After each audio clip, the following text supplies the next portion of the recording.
Students, nursing management subject में हमने हमारे एक वीडियो में एक्रीडिटेशन प्रोसेस के बारे में पढ़ा था।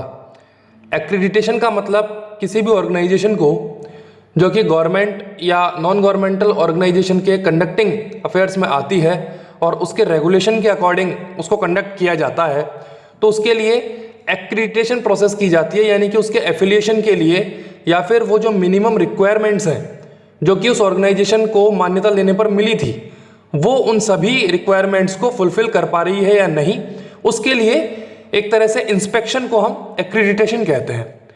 इसका फर्स्ट पार्ट हमने देख लिया था। आज सेकंड पार्ट में मैं एक्रीडिटेशन प्रोसेस के कुछ और एस्पेक्ट के बारे में बात करूंगा। तो आइए स्टार्ट करते हैं accreditation process. Important points in conducting accreditation survey, मतलब एक्रीडिटेशन जो सर्वे है उसको करने के लिए, उसको संचालित करने के लिए कौन कौन से महत्वपूर्ण बिंदु हैं और उसमें क्या क्या होना चाहिए, आइए उस पर नजर डालते हैं। Following points are best to include in conducting accreditation सर्वे।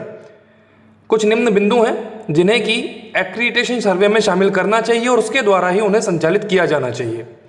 सबसे पहला जो पॉइंट है, site visit and observation of patient care areas, building facilities, equipment management and diagnosis services.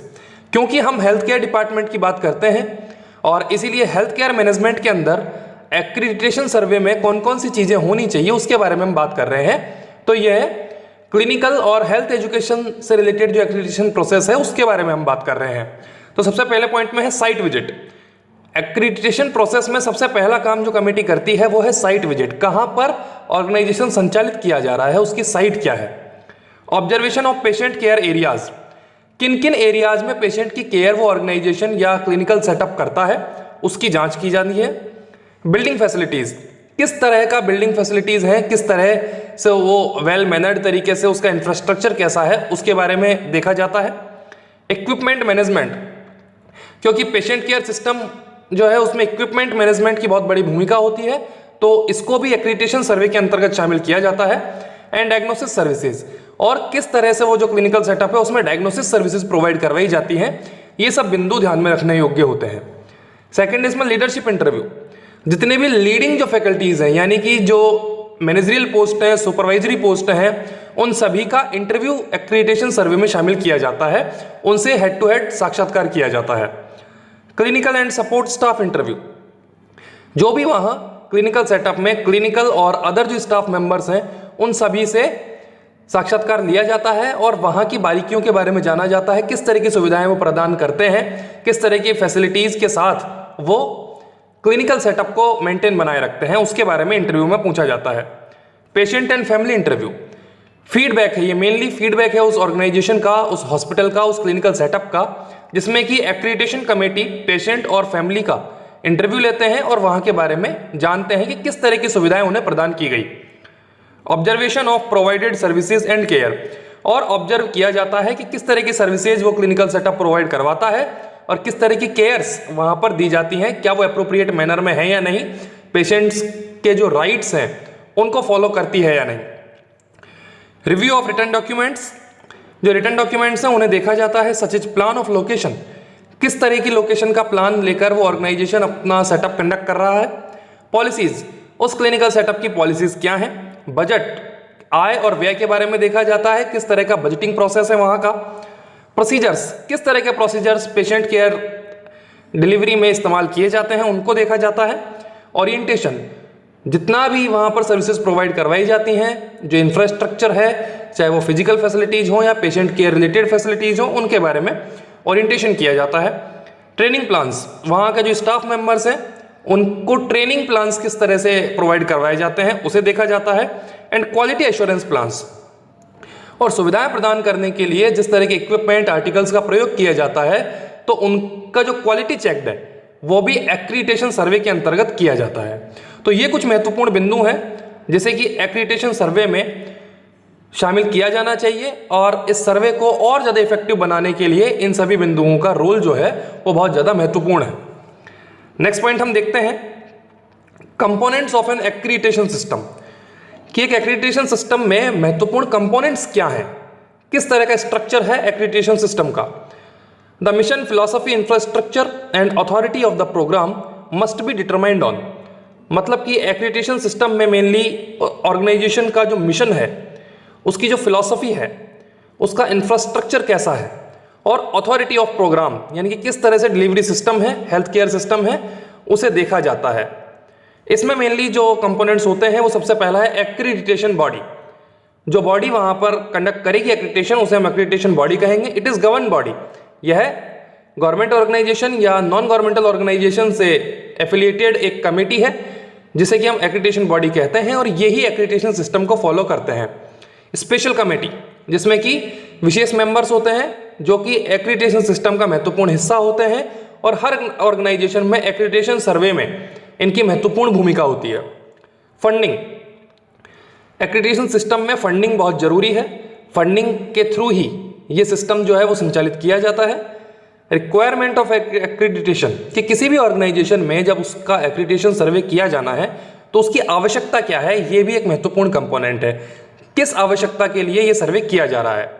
Purpose of accreditation, क्यों आवश्यकता है एक्रीडिटेशन की, पर्पज क्या है, किस उद्देश्य की पूर्ति के लिए ये एक्रीडिटेशन प्रोसेस जो है उसको अमल में लाया जा रहा है, उसको देखना होता है। ये मेन कंपोनेंट है।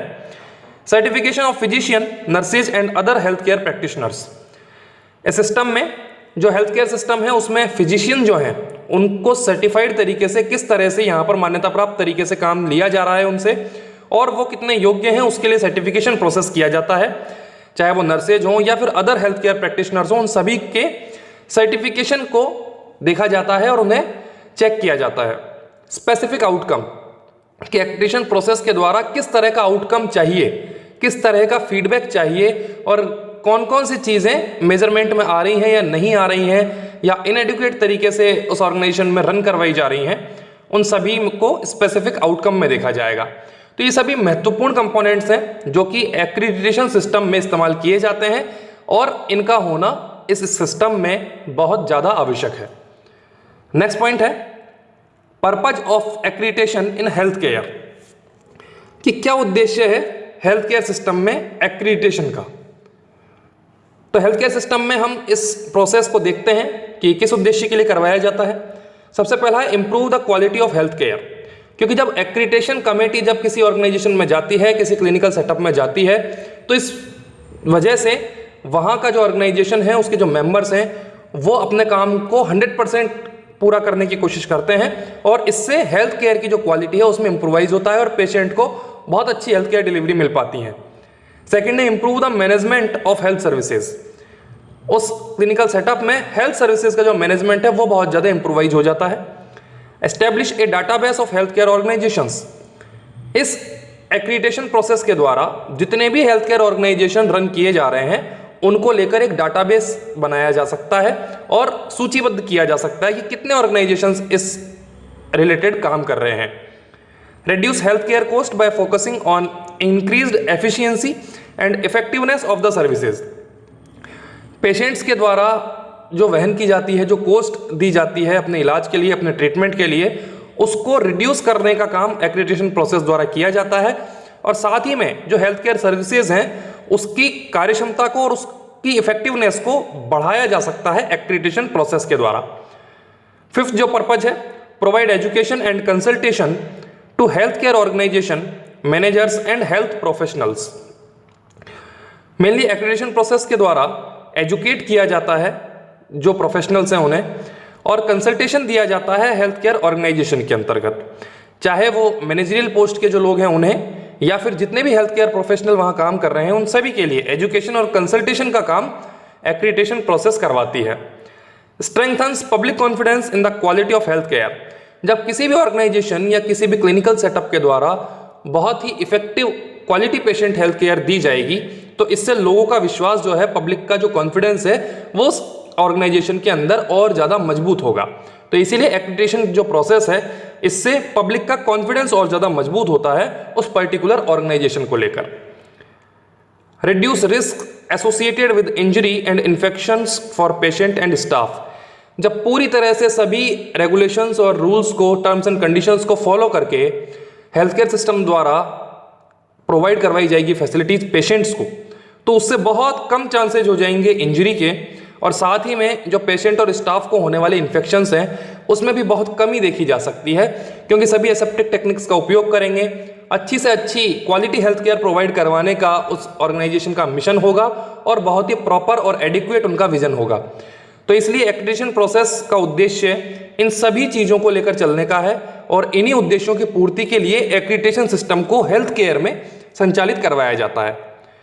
तो आज हमने इस प्रोसेस में देखा कौन कौन से एस्पेक्ट हैं जिन्हें कि एक्रेडिटेशन सर्वे में शामिल किया जाना चाहिए, कौन कौन से कंपोनेंट हैं जिनके थ्रू एक्रेडिटेशन सिस्टम को संचालित किया जाता है, और लास्ट में हमने देखा कि हेल्थ केयर सिस्टम में क्यों एक्रेडिटेशन प्रोसेस करवाया जाए या इसका क्या उद्देश्य है। इस वीडियो में इतना ही। थैंक्स।